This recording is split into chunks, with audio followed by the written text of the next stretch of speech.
2, 3. Om Swastiastu, perkenalkan, nama saya Yudhistira Valentino Purba dengan NIM 2312101044. Pada kesempatan kali ini, saya akan mempresentasikan makalah saya yang memiliki judul Penjadwalan Kuliah Menggunakan Pewarnaan dari Graf.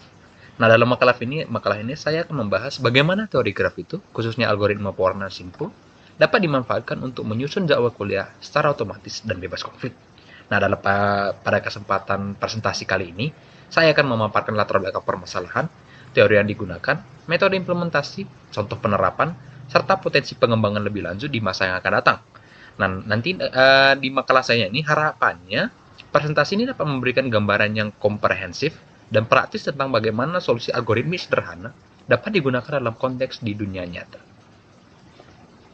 Nah, untuk latar belakang, penjadwalan kuliah itu merupakan salah satu aspek penting dalam proses akademik yang sangat berdampak terhadap kenyamanan belajar mahasiswa dan efisiensi pengelolaan institusi. Nah, namun dalam praktiknya itu sendiri, banyak sekali ditemukan bentrok jadwal, terutama bagi mahasiswa yang mengambil lebih dari satu mata kuliah. Semakin fleksibel sistem pembelian mata kuliah dan semakin besar jumlah mahasiswa, semakin rumit pula penyusunan jadwal yang tidak saling tumpang tindih. Proses manual ini tentunya membutuhkan banyak waktu dan tenaga, dan tetap tidak menjamin bebas dari kesalahan itu sendiri. Nah, oleh karena itu, muncul ini kebutuhan akan sistem otomatis yang dapat menangani persoalan ini secara efisien. Nah, disinilah nanti peran teori graf ini dapat diandalkan.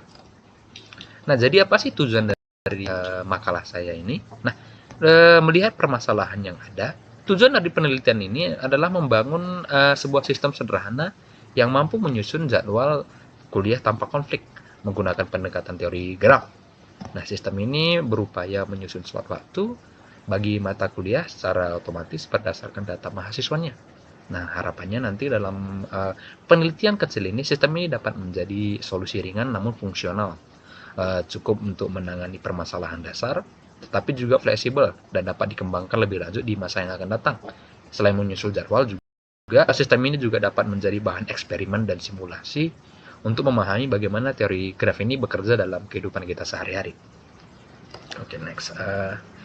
Konsep dasar dari teori graf itu sendiri. Nah, untuk memahami bagaimana sistem teori graf ini bekerja, kita perlu mengenal dasar teori graf yaitu yang akan kita gunakan dan apa itu dasar teori graf itu. Nah, untuk setiap mata kuliah dalam permasalahan kita ini, setiap mata kuliah ini direpresentasikan sebagai simpul. Jika dua mata kuliah diambil oleh mahasiswa yang sama, maka keduanya akan saling terhubung dengan sisi. Nanti artinya ada konflik jadwal yang harus dihindari. Nah, proses pewarnaan graf ini dilakukan dengan memberikan warna yang berbeda untuk setiap simpul yang terhubung. Dalam konteks ini, warna adalah simbol dari slot waktu. Dengan kata lain, sistem berupaya menyusun agar tidak ada dua mata kuliah konflik yang berada dalam slot yang sama. Tujuannya adalah mencari chromatic number terkecil, yang dimana itu merupakan jumlah minimum warna yang cukup untuk menyelesaikan semua konflik. Ini menjadi indikator efisiensi dari solusi penjadwalan yang dihasilkan. Nah, mungkin kita akan bertanya itu, apa sih itu simpul, sisi, warna, dan chromatic number? Nah, simpul itu sendiri merupakan representasi, dia merepresentasikan setiap mata kuliah dalam graf. Jadi ini digunakan sebagai unit yang perlu nanti untuk dijadwalkan, dialah akan dijadwalkan. Untuk sisinya itu sendiri, sisi ini menunjukkan konflik antara dua mata kuliah, yang dimana ini diambil oleh mahasiswa yang sama nantinya. Yang dimana sisi ini juga menghubungkan dua simpul yang tidak boleh dijadwalkan bersamaan.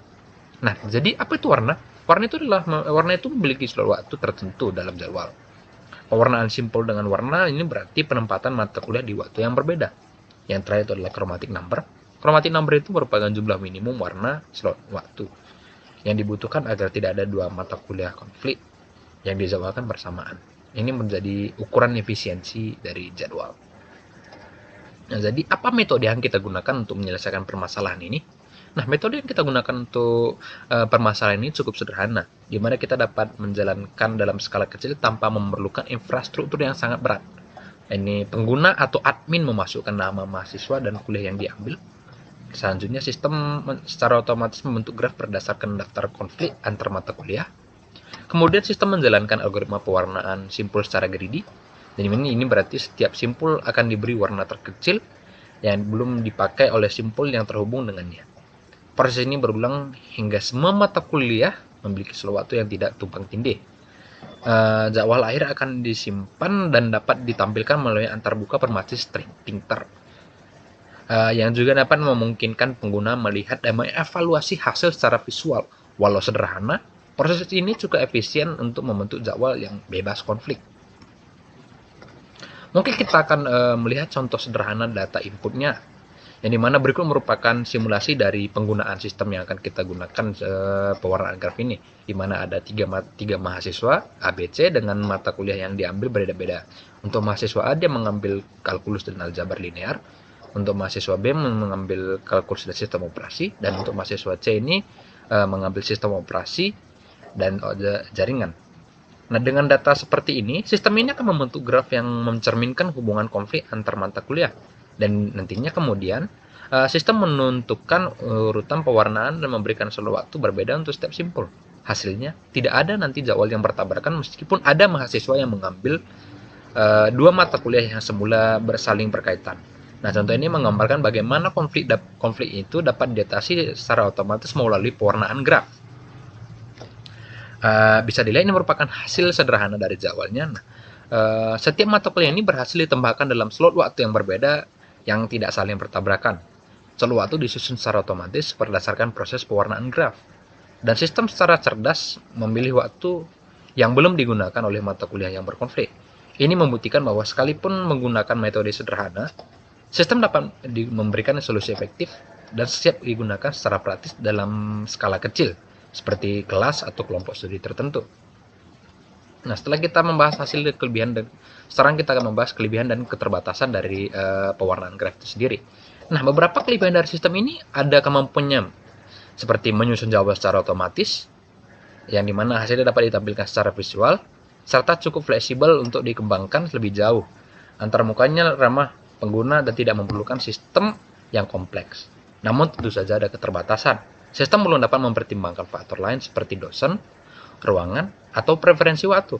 Selain itu, karena menggunakan algoritma greedy, sistem tidak selalu menghasilkan solusi yang paling efisien secara global, dan belum ada mekanisme untuk memastikan distribusi jadwal yang adil bagi mahasiswa. Misalnya agar tidak ada yang mendapat semua kelas pada hari yang sama. Selanjutnya mungkin ada sedikit tambahan, yaitu ada di untuk makalah pewarnaan graf ini sudah digunakan oleh beberapa penelitian terdahulu, di mana dalam beberapanya itu bahkan sudah menerapkan algoritma pewarnaan ini dalam skala besar dan kompleks, seperti institusi pendidikan tinggi dengan ribuan mahasiswa, di mana sistem ini dapat dikembangkan lebih lanjut untuk menambahkan constraint atau batasan tambahan seperti ketersediaan dosen, kapasitas ruangan, waktu istirahat, serta batas maksimal kelas per hari. Kita juga bisa mengganti metode greedy dengan algoritma yang lebih canggih seperti disatur atau end colony optimization, yang dimana ini merupakan lebih cerdas dan dalam memilih urutan pewarnaan berdasarkan kondisi graf. Semua pengembangan ini bisa meningkatkan kualitas hasil penjadwalan secara signifikan. Sebagai kesimpulannya, pewarnaan graf itu merupakan metode yang sangat logis dan adaptif untuk menyelesaikan konflik penjadwalan, khususnya dalam konteks dunia akademik. Dengan pendekatan yang tepat, kita bisa menyusun jadwal secara otomatis dengan hasil yang bebas bentrok. Sistem ini memang hasil sederhana, tapi sudah membuktikan bahwa dengan teori graf, kita bisa menyusun solusi nyata yang bermanfaat. Harapannya, sistem ini bisa terus dikembangkan ke arah yang lebih kompleks dan dapat diterapkan dalam skala yang lebih besar. Mungkin itu saja yang bisa saya sampaikan. Jika ada kesalahan kata, saya mohon maaf. Terima kasih.